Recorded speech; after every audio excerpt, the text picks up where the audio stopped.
Bismillahirrahmanirrahim. Assalamualaikum warahmatullahi wabarakatuh. Hari ini kita akan lanjutkan kembali review buku. Buku yang direview adalah Rekonstruksi Sejarah Umat Islam di Tanah Papua. Buku ini ditulis oleh Tony Victor M. Wanggai. Dia adalah doktor lulusan UIN Syarif Hidayatullah Jakarta dengan konsentrasi pada sejarah peradaban Islam. Buku ini merupakan disertasinya yang diterbitkan oleh Badan Litbang dan Diklat Kemenag RI tahun 2009. Tebal buku 259 halaman dan halaman lainnya sekitar 20 halaman yang terkait dengan copyright dan pengantar. Saya membaca buku ini cukup lama karena buku ini agak sulit untuk dicerna. Tentu saja karena buku ini adalah buku hasil riset historis. Tentu sumber kolonial berupa dokumen pejabat Belanda yang pernah menguasai Nusantara dijadikan rujukan primer. Kemudian manuskrip kitab-kitab bertemakan keislaman, makam-makam, reruntuhan bangunan serta masjid tertua dijadikan acuan dalam kajian disertasi ini.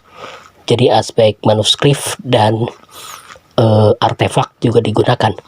Selain dari itu, pustaka sejarah tentang Papua dan yang terkait dengan Papua, ya harusnya kaitannya dengan agama Islam juga dihubungkan di dalam buku ini. Termasuk di dalamnya ada beberapa rujukan-rujukan yang terkait dengan Papua yang sudah dikaji oleh para peneliti terdahulu.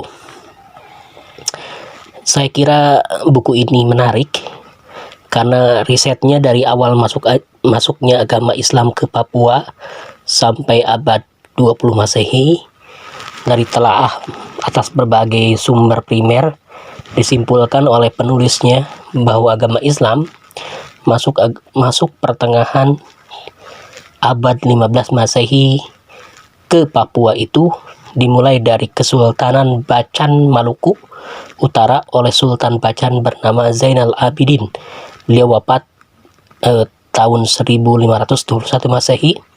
Kemudian pintunya selain dari Maluku disebut pula dari Aceh, Jawa, Makassar, Tidore, Ternate, Banda, dan Arab. Diawali dengan hubungan kerjasama dengan kerajaan-kerajaan di Kepulauan Raja Ampat, Fakfak, Kaimana, dan lainnya, berlanjut dengan menjalin kekeluargaan dengan sesama kerajaan melalui pernikahan, dan terbentuklah kerajaan baru atau kesultanan di bawah penguasa orang yang beragama Islam. Di antaranya kerajaan Waigeo, Salawati, Misol, Batanta, Fatipi, Rumbati, Patagar, Ati-Ati, Wertuar, Namatota, Sekar, Arguni, dan lainnya. Jadi polanya sama, masuknya melalui perdagangan, kemudian juga melalui pernikahan dengan penguasa setempat.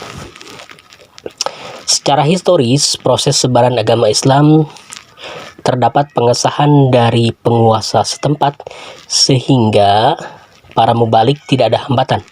Dinamika terjadi saat interaksi dengan orang-orang Papua yang masih kuat dengan tradisi dan keyakinan nenek moyang. Kemudian saat kolonial Belanda masuk dan berkuasa di Papua. Di sini terjadi rebutan massa antara mubalik Islam dengan misionaris Kristen dan Katolik. Dari buku ini pula saya bisa mengetahui bahwa sampai saat ini umat Islam di Papua diperkirakan 20% dari seluruh penduduk. Tumbuh pula organisasi keagamaan Islam dan institusi pendidikan Islam dari Nahdlatul Ulama, Muhammadiyah, Hidayatullah, Lembaga Dakwah Islam Indonesia, Darut Dakwah wal Irsyad, dan pesantren-pesantren dengan tradisi Ahlus Sunnah. Yang belum terlacak oleh Dr. Tony Victor ini selaku penulis buku ini adalah pengaruh mazhab selain dari Ahlus Sunnah berupa tradisi di masyarakat. Mungkin apakah ada juga pengaruh dari Sufi dan Syiah. Ini perlu dikaji sebagai upaya riset lanjutan dari awal masuknya Islam di Papua. Saya kira menarik lagi lanjutan dengan riset unsur aliran tasawuf dalam kehidupan umat Islam di Papua dan perkembangannya. Oke, barangkali nanti di antara teman-teman ada yang berminat untuk melanjutkan kajian ini karena ini sangat menarik. Terakhir, sangat disesalkan disertasi yang kaya informasi seputar umat Islam ini bukunya belum dikemas dengan penulisan populer, jadi masih akademik. Saya membacanya seperti melihat tumpukan informasi saja. Kemampuan menyajikan narasi yang sejarah yang enak dibaca dan mudah dicerna oleh pembaca awam seperti saya ini memang sebuah tantangan bagi penulis maupun penerbit. Saya kira buku-buku yang berasal dari disertasi atau tesis sangat perlu untuk dikaji, sangat perlu untuk diangkat, sangat perlu untuk dipopulerkan, dan sangat penting sekali untuk disebarluaskan sehingga informasinya tidak hanya mengendap di perpustakaan-perpustakaan akademik yang hanya dicerna oleh kalangan akademik, tapi juga bisa dicerna oleh kalangan masyarakat umum seperti saya ini. Karena itu, mudah-mudahan kedepannya buku Dr. Tony Victor ini bisa terbit lagi dengan penulisan atau dengan editing yang sudah enak dan renyah untuk dicerna saat membacanya. Terima kasih. Aku qouli hadza wa astaghfirullah li wa lakum. Assalamualaikum warahmatullahi wabarakatuh.